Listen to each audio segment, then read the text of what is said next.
Hi, I'm Rashonda Cade, and this is Reading with Rashonda. We are reading The House Behind the Cedars by Charles Chesnutt. We are on chapter 30. We are making our way through this book, y'all. We do not have, we have a few readings left. Let me not pretend.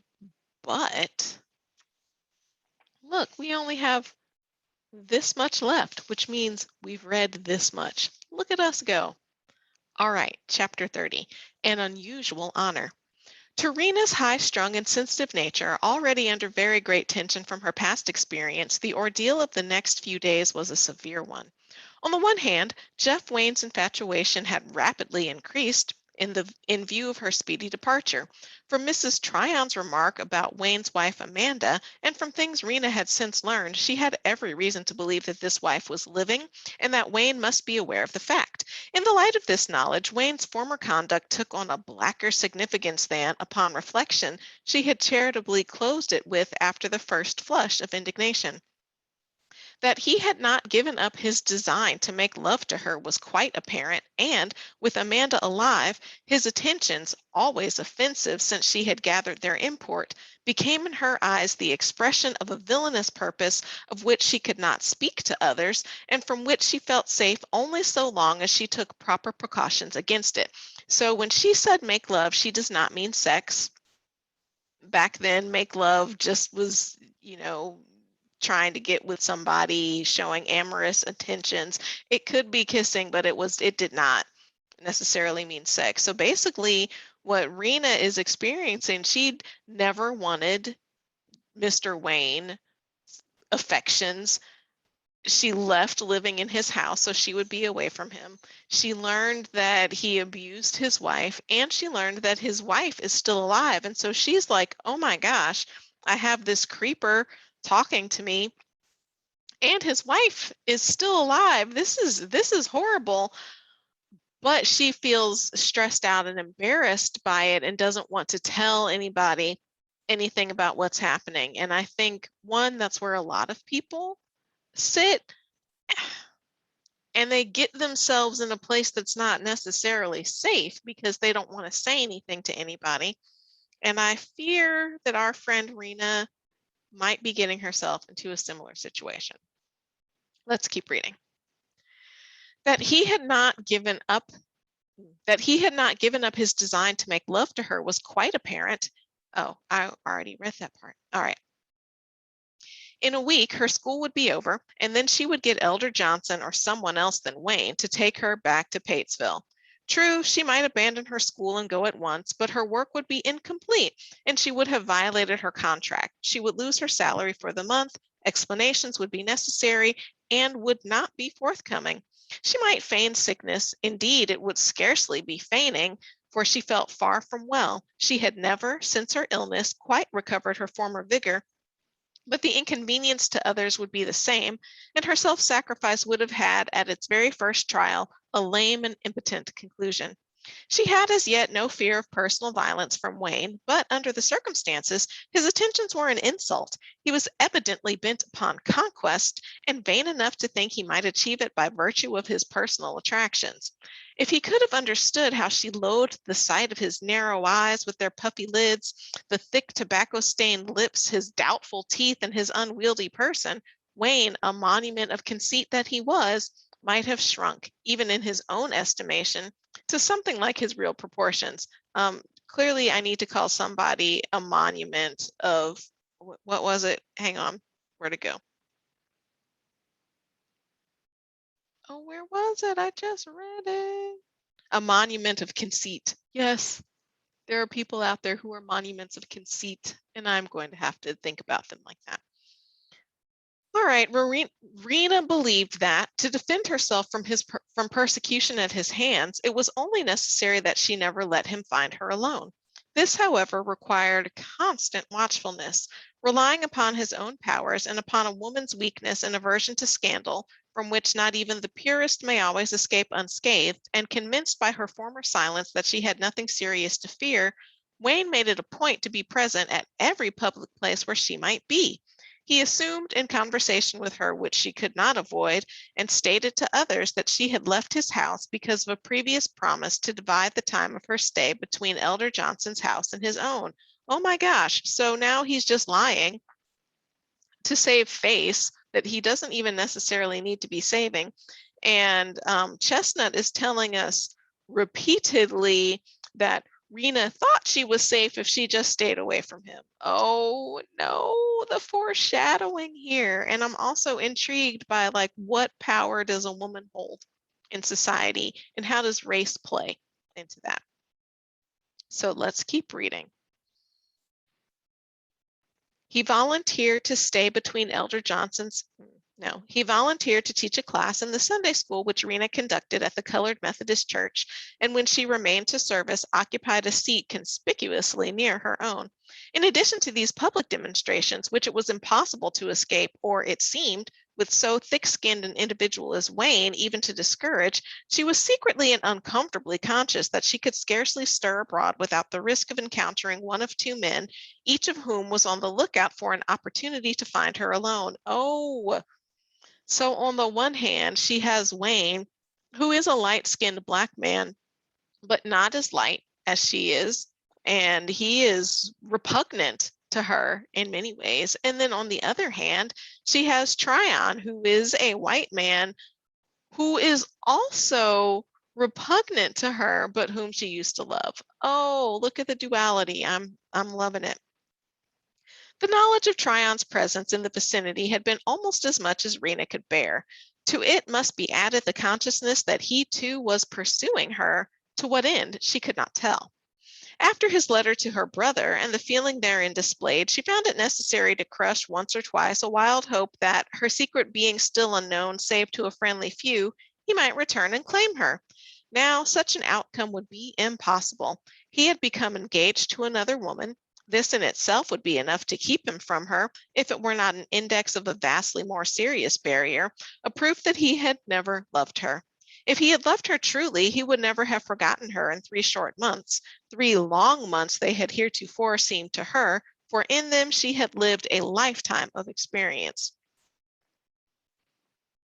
That's not fair for her to say that if he had really loved her, he would not have forgotten her, because he doesn't know that he actually forgot her. Anyway, another impassable barrier lay in the fact that his mother had met her and that she was known in the neighborhood. Thus cut off from any hope that she might be anything to him, she had no wish to meet her former lover. No possible good could come of such a meeting, and yet her fluttering heart told her that if he should come, as his letter foreshadowed that he might, if he should come, the loving George of old, with soft words and tender smiles and specious talk of friendship, then her heart would break. She must not meet him. At any cost, she must avoid him. But this heaping up of cares strained her endurance to the breaking point. Toward the middle of the last week, she knew that she had almost reached the limit and was haunted by a fear that she might break down before the week was over. Now her really fine nature rose to the emergency, though she mustered her forces with great effort. If she could keep Wayne at his distance and avoid Tryon for 3 days longer, her school labors would be ended and she might retire in peace and honor.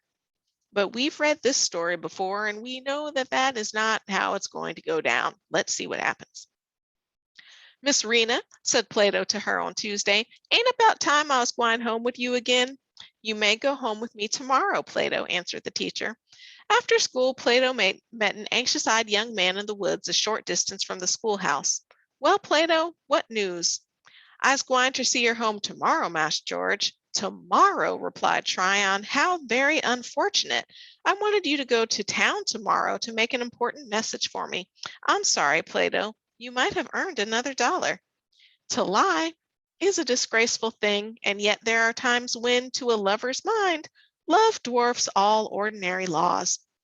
Plato scratched his head disconsolately, but suddenly a bright thought struck him. Can't I go to town for you after I seed her home, Mass George? No, I'm afraid it would be too late, returned Tryon doubtfully. Then I'll have to ask her to let me go next day, said Plato with resignation. The honor might be postponed or, if necessary, foregone. The opportunity to earn $1 was the chance of a lifetime and must not be allowed to slip. No, Plato, rejoined Tryon, shaking his head. I shouldn't want to deprive you of so great a pleasure. Tryon was entirely sincere in this characterization of Plato's chance. He would have given many a dollar to be sure of Plato's place and Plato's welcome. Rena's letter had re-inflamed his smoldering passion. Really? How did that letter re-inflame his smoldering passion? She was like, "No, sir, I'm done with you, sir. Be gone, sir." If that re-inflamed his smoldering passion, that's because he's like a narcissist or something is wrong with him. And he is out for the conquest, not out for the relationship. Wherein lay the great, Rena's letter had re-inflamed his smoldering passion. Only opposition was needed to fan it to a white heat. Wherein lay the great superiority of his position if he was denied the right to speak to the one person in the world whom he most cared to address? Oh my gosh. What value is it to me to be a white man with the most powerful position here if I can't do exactly what I want to do, which is to talk to this Black woman? Oh my gosh.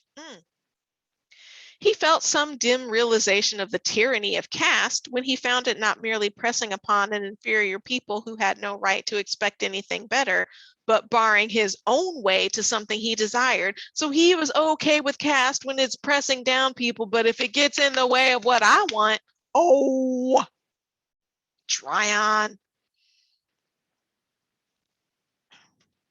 He meant her no harm, but he must see her. He can never marry her now. Oh, okay. It said, but he must see her twice. I thought I read it wrong. He meant her no harm, but he must see her. He can never marry her now, but he must see her. He was conscious of a certain relief at the thought that he had not asked Blanche Leary to be his wife. I thought he had. His hand was unpledged. He could not marry the other girl, of course, but they must meet again. The rest he would leave to fate, which seemed reluctant to disentangle threads which it had woven so closely. I think, Plato, that I see an easier way out of the difficulty. Your teacher, I imagine, merely wants someone to see her safely home. Don't you think if you should go part of the way that I might take your place for the rest while you did my errand? Mm, mm, mm. Why, surely, Mass George, you could take care of her better than I could, better than anybody could. Of course you could. Mass George was white and rich and could do anything. Apparently he can, because he's using his white richness to make an opportunity to see a person who has no desire to see him and hoodwink her into being not only in his presence, but to being in his debt because she needs somebody to walk her home. Oh, Plato was proud of the fact that he had once belonged to Mass George. He could not conceive of anyone so powerful as Mass George, unless it might be God, of whom Plato had heard more or less, and even here the comparison might not be quite fair to Mass George, for Mass George was the younger of the two. It would undoubtedly be a great honor for the teacher to be escorted home by Mass George. The teacher was a great woman, no doubt, and looked white, but Mass George was the real article. Mass George had never been known to go with a Black woman before, and the teacher would doubtless thank Plato for arranging that so great an honor should fall upon her. Mass George had given him 50 cents twice and would now give him $1. Noble Mass George.